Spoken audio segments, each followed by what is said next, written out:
ታሪክን ለመቀየር የሚደረግ ጥረት ካለ ሁላችንም ልናወግዘው ይገባል።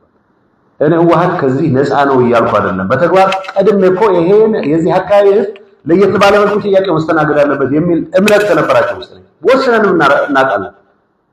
የዚህ አካባቢ ተወላጆች ከሽሬ ይልቅ ጎንደር ነው ቤት የሚሰሩት። ስለዚህ ቤት እንስጥ እያልኩ ጀምረን ነበር።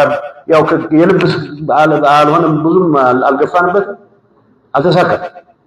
ግን ሪያላይዜሽኑ ነበረ ነው ማለት ሶ የኢንተሪም አድሚኒስትሬሽን ስገባ ክሊር ነበር። ስምምነትም በዚህ መልኩ መደረግ አለበት ብሎ ያለው ነው። እስካሁን የተደናቀፈበት ምክንያት መድገም አልፈልግም። ምን የሚባል ኃይል ምን ማድረግ እንደሚፈልግ ተደጋጋሚ እያወራን የመጣው ስለሆነ ይሄ ከህዝቡ ጋር የሚያገናኝ ነገር አለው ብለን አንወስድ።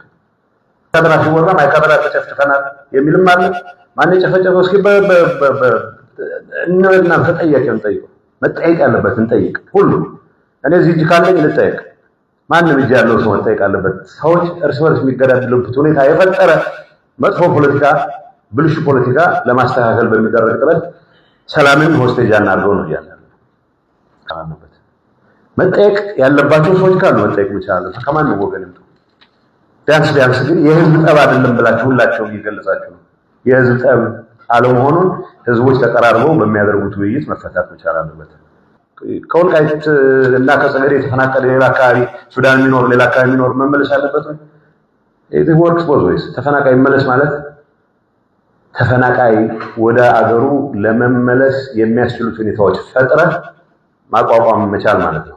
ቁጥሩን አላውቅም፣ ምን ያክል ተፈናቃይ ያለ ሱዳን ምን ያክል መመለስ አለበት የሚለው ዝርዝር will be worked out። ግን የሆነ ማካለል ስትጀምር በአቅጣጫ የምታካለው ነገር አለ። በታሪኬ በወልቃይት ጸገዴ መሆኑን ስቸው ማላቅም በደንብ ማውቃለሁ።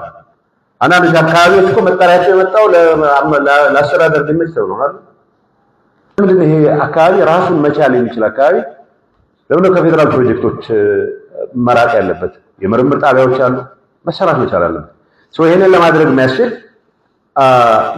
ይሁንታ ዘግይቶም ቢሆን መምጣቱ ጥሩ ነው የሚል እምነት አለ። ቀራብ ትግራይ የተባለው ሲካለል በቋንቋ በትግርኛ ቋንቋ ዙሪያ የተደረገ መካለል አለ። በታሪክም ቁርኝት ያለው ነው። ልዩነት በዚህ ደረጃ አልነበረም። የተጋነነ በመጣ ቁጥር ግን አሁን ወደ ግጭት የገባች ሁኔታ ተፈጥሯል። ፖለቲካውን እንተው። ፖለቲከኞች በፈጠርነው ችግር ምክንያት ህዝብ ለመረስበርሱ ይባላል። እኛም ወጣ ብለን እስኪ የፖለቲካ አጀንዳችንን እንተውና ህዝቡ ያለውን whatever ልዩነት ይሁን አንድነቱን በራሱ ጊዜ መፍታት የሚችልበት ሁኔታ እንፍጠር ነው ያለው። በዚህ ህዝብ ላይ የሆነ ማንነት ሊጭን አይችልም፣ ምንም ጥያቄ የለውም። ይሄን ክሊር እናድርግ።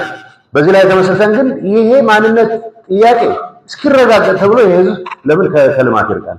ይሄ ህዝብ ለምን በጦርነት ይንገላታል? ይሄ ህዝብ ለምን ወደ ማይሆን መከራ ውስጥ ይገባል? ይሄን እንፍታ ነው። ለፍታት ችግሮችን በመካድ የሚፈታ ችግር የለም። ካለባብሶ ይሆናል እንጂ መጨረሻ ባረም ትመለስበታለህ። ወደድክም ጠላህ ሶላሉ ወንጀል ውስጥ የተዘፈቀ ሰው ከዚህ የሚመጣ ከዛ ደፍሮኩም የሚመጣበት ምክንያት የለም። ውስጣቸው ሲፈትሹ እንደምትሉት ነው። ስጋት ገብቷቸው ይሄዳሉ። በትክክልም ግድያ ሲፈጸም አይተው የደነገጡ አሉ። ሁላችንም ንጹህ ነን ብለን አናስቀምጥ። አውቃለሁ እዚህ ሆኖ ወንጀል የፈጸሙ ሰዎች እንደነበሩ አውቃለሁ። ከለም ኮፍከራለ ሽሬም ሆነ ኮፍከራለ በኃይል እናስመልሳለን። ይሄ ውሸት ነው። የእብደት አይኖር ማለት አይደለም። ያ እንዳይኖር ምክንያት እናጥፋ ነው። ምክንያት አንፍጠር። አሁን ያሸንፋሉ አያሸንፉም፣ ይቋጠራሉ አይቋጠሩ ማለት ጥያቄ ሆነ። ለምን ጥይት ተኮሰ? ጥይት ተተኩሶ ስላሸንፍ ነው ስለተሸነፍን አይደለም ውጤቱ መለካት ያለበት። በማይገባው ጣጣ ውስጥ ለምን ህዝብ እንዲገባ እናስገዳለን? በቀላሉ በሰላም መፈታት የሚችልን ችግር በእኛ በኩል ካሁን በፊት የትግራይ አስተዳዳሪ ሆኜ የማስበው ከነደበቀ ጋር በመስራት ይሄን ግጭት አስወግደን መከላከያን እናሳርፈው ብቻ አይደለም፣ ህዝቡ ይረፍ፣ መከላከያም ይረፍ። እንደ አስተዳዳሪ የሚባለው አስተዳዳሪ ይገባለው ይላል። እኔ ጠልጠቤ ምንድን ነው? የትኛውን አስተዳደር ነው ይዘምተው?